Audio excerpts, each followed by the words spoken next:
gente, tudo bem? Meu nome é Laís Teles, eu sou psicóloga e vim conversar hoje com vocês sobre os pensamentos automáticos. Então, o que são pensamentos automáticos? Então, o que são os pensamentos automáticos?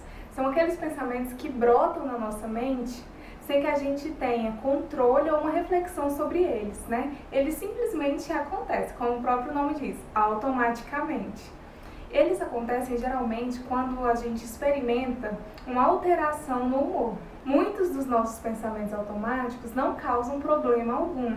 O problema acontece quando a gente começa a interpretá-los de maneira errada, que distancia da realidade. Esses pensamentos são uma experiência comum a todas as pessoas, então todo mundo tem pensamento automático. Porém, algumas pessoas com transtornos psicológicos costumam interpretar esses pensamentos de maneira que distancia da realidade. Então, pega um pensamento neutro ou até mesmo um pensamento positivo e interpreta ele de uma maneira errada. Por exemplo, uma pessoa que tem depressão, ela costuma interpretar esses pensamentos automáticos de maneira negativa. Como, por exemplo, não adianta eu sair da cama, nada de bom pode acontecer na minha vida. E aí a gente consegue verificar várias falhas nesse pensamento, como por exemplo, não adianta eu sair da cama porque nada que eu faço dá certo. Não está correto. Pode ser que saindo da cama ela consiga realizar algumas atividades, mas esse pensamento reforça a sua incapacidade, porque aí ela não vai conseguir sair da cama e realmente, sem sair da cama, ela não vai conseguir fazer nada mesmo de útil. Em um momento, durante a psicoterapia, nós, psicólogos cognitivos comportamentais, iniciamos um levantamento desses pensamentos junto com o nosso paciente, para depois a gente promover uma reestruturação cognitiva, entendendo quais são as distorções que existem nesses pensamentos e depois aproximando cada um deles para a realidade. A maior parte do tempo nós não estamos cientes desses pensamentos, mas com um pouquinho de treino, às vezes até aqui no consultório ou depois que você assistir esse vídeo e passar a utilizar essa técnica, fica fácil de identificar esses pensamentos e trazê-los para a consciência. E hoje eu vou ensinar para vocês uma forma de fazer isso, que é utilizando o registro de pensamentos disfuncionais. O registro de pensamentos disfuncionais é uma técnica que tem por objetivo ajudar a pessoa a analisar o seu pensamento de forma racional para que o seu pensamento, a sua emoção e o seu comportamento fique mais alinhado com a realidade e que ela possa dar respostas mais adaptativas para cada situação. Ela é uma tabela que vai ser preenchida por você e vai te ajudar a tomar consciência desses pensamentos. Nesse exercício é importante que você não negue nenhum pensamento, mas que você use a aceitação. É a partir do momento que a gente aceita aquele pensamento, analisa ele racionalmente, que a gente consegue transformar isso. Se eu apenas ignorar aquele pensamento que veio, ou apenas trocar ele de um pensamento negativo por um positivo, sem usar a reflexão, sem usar a racionalidade, a tendência é que ele volte depois com uma intensidade ainda maior, e que não é o que a gente quer, não é mesmo? Então aceite, anote, reflita, que aí ele perde a força. Então vamos lá, vou mostrar para vocês aqui passo a passo como preencher essa tabela. Durante o preenchimento da tabela, é mais comum que a gente fique mais ciente das nossas emoções, porque a gente tem mais contato com elas do que com os pensamentos. E eu vou ensinar vocês como encontrar esses pensamentos, tá bom? Então, às vezes a gente pergunta pra pessoa, o que é que você estava pensando? E ela responde, eu tava triste, eu tava com raiva. E isso não é o pensamento, é a emoção, o sentimento. Então, eu vou mostrar pra vocês como vocês identificam o pensamento também. Então, nesse exercício, quando você perceber que o seu humor está alterando, você vai perguntar pra você mesmo, o que é que está passando pela minha cabeça nesse momento? E aí, através dessa pergunta, você vai conseguir preencher a lacuna do pensamento automático. Aí o pensamento automático pode vir no formato de uma frase ou no formato de uma imagem. Por exemplo, em formato de frase.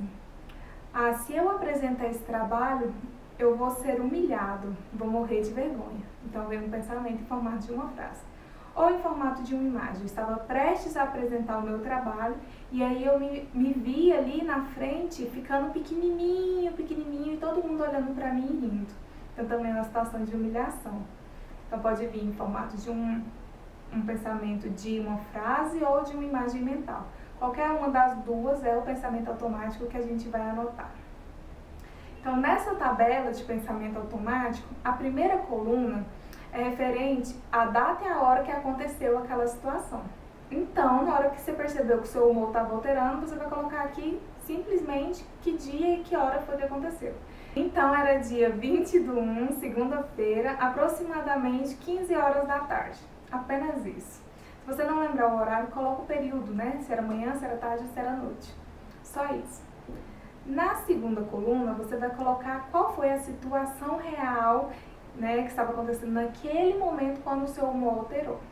Então, pode ser uma situação, pode ser que você estava tendo uma lembrança, pode ser que você estava pensando em algo. Então, você vai colocar exatamente o que é que estava acontecendo. Segunda-feira, 13 horas da tarde, deitada na minha cama, quando eu comecei a pensar se eu levantava ou não. Então, a situação real é que eu estava deitada na minha cama. Coloco lá, deitada na cama, pensando. Só isso também, até aqui muito simples, né? Aí agora é a terceira coluna que eu considero a mais importante, que você vai anotar o seu pensamento. Então, o que é que passou pela minha cabeça naquele momento? Essa é a pergunta. E aí você vai falar, enquanto eu estava deitado lá na minha cama, passou pela minha cabeça. Não adianta eu levantar daqui, porque tudo que eu faço não dá certo. E aí você vai anotar quanto que você acredita nesse pensamento. Eu acredito 80% nesse pensamento. Realmente, tudo que eu faço dá errado. Não adianta eu levantar daqui e eu me esforçar mais uma vez. Ok? E aí, na quarta coluna, você vai anotar qual foi a emoção que você sentiu. Então, eu senti raiva, eu senti tristeza, eu senti angústia. E aí, você vai dar uma nota para cada uma delas. Então, de 0 a 100. 80 para raiva, 40 para tristeza e 20 para angústia. Apenas isso também. Essa nota, você vai perceber quanto daquela emoção que você está sentindo, ok? Você que vai atribuir essa nota. Essa parte é que vai fazer toda a diferença naquele pensamento automático, que é a parte da conclusão. Você vai agora analisar esse pensamento de forma racional. E aí tem algumas perguntas que vai te ajudar nesse momento. Vou te falar primeiro quais são essas perguntas. Então, pergunta 1. Qual é a evidência de que esse pensamento automático é verdadeiro ou falso? Então, eu vou analisar dentro da realidade, dentro da minha história de vida, o quanto esse pensamento é verdadeiro ou o quanto esse pensamento é falso. Pergunta número 2. Há uma explicação alternativa? Olha, eu vou falar. Quase sempre existe uma explicação alternativa para qualquer situação. É só a gente pensar um pouco mais. Pergunta 3. O que é o pior que poderia acontecer? Eu poderia superar isso? O que é o melhor que poderia acontecer? Qual é o resultado mais realista? Eu vou analisar. Tá, aconteceu isso. O que é o pior que pode acontecer? Eu aguento isso? Eu acho que eu já até passei por uma situação parecida com essa. O que é o melhor que pode acontecer? O que é o mais real que pode acontecer? Pergunta número 4. Qual é o efeito de eu acreditar nesse pensamento automático? E qual poderia ser o efeito de eu não acreditar nesse meu pensamento? Pergunta número 5. O que eu poderia fazer em relação a isso? Porque às vezes a gente só precisa tomar uma atitude e realizar uma ação. Pergunta número 6. Se, aí eu coloco o nome de um amigo meu. Se o meu amigo tal estivesse nessa situação e tivesse um pensamento parecido com esse, o que eu diria para ele? Eu amo essa pergunta particularmente, porque geralmente com as outras pessoas a gente tem mais cuidado, mais carinho, né?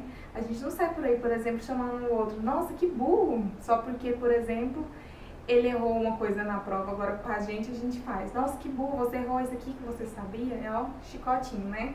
Então, colocar como se fosse de um amigo também ajuda bastante. E a pergunta 7, o seu pensamento se enquadra em alguma distorção cognitiva? Em qual? Né? As distorções cognitivas são falhas contidas ali nos nossos pensamentos, por exemplo, a distorção da catastrofização, onde eu imagino que só o pior pode acontecer. Tem várias distorções, mas isso é assunto para um outro vídeo. Então, nessa etapa da conclusão, eu vou escolher uma dessas perguntas e fazer para o meu pensamento. Então, meu pensamento inicial era: não adianta eu levantar da cama porque tudo que eu faço não dá certo. Tá? Se o seu amigo tivesse nessa situação, o que você diria para ele? Nossa, você já fez tantas coisas boas, não tire uma conclusão precipitada só por causa de um dia ruim, por exemplo. Entenderam? A gente vai analisar de forma racional. Aí eu diria, e depois a gente vai colocar quanto que a gente acredita em cada resposta dessa que a gente deu. Ah, eu acredito 80% nessa resposta, realmente. Eu faço coisas boas, eu só tô num dia ruim, mas tem coisas que eu faço que é bem valioso. E depois, a última coluna é do resultado. Aqui eu vou avaliar quanto, depois de ter pensado, refletido racionalmente sobre aquele pensamento, quanto que eu acredito naquele pensamento agora e que emoções que eu sinto agora, depois de ter feito essa análise. Geralmente, a tendência é que aquele pensamento inicial e aquelas emoções percam força e intensidade. Então, depois de ter feito essa análise, de ver que eu realmente fiz várias coisas úteis na minha vida e que sim, compensa eu levantar da cama, aquele pensamento que era 80% agora é 50%, 40%, então ele perde força, perde intensidade. Então a ideia é que você pratique e que fique cada vez mais fácil realizar esse exercício. Quando você preenche essa tabela e vai analisando parte por parte dela de maneira racional, aquele pensamento inicial perde força, as emoções perdem intensidade e, consequentemente, a sua ansiedade também diminui. E aí, de outra vez, você vai estar ciente de que existem outras possibilidades, outros pensamentos alternativos e não vai passar por aquela situação tão estressante como da primeira vez.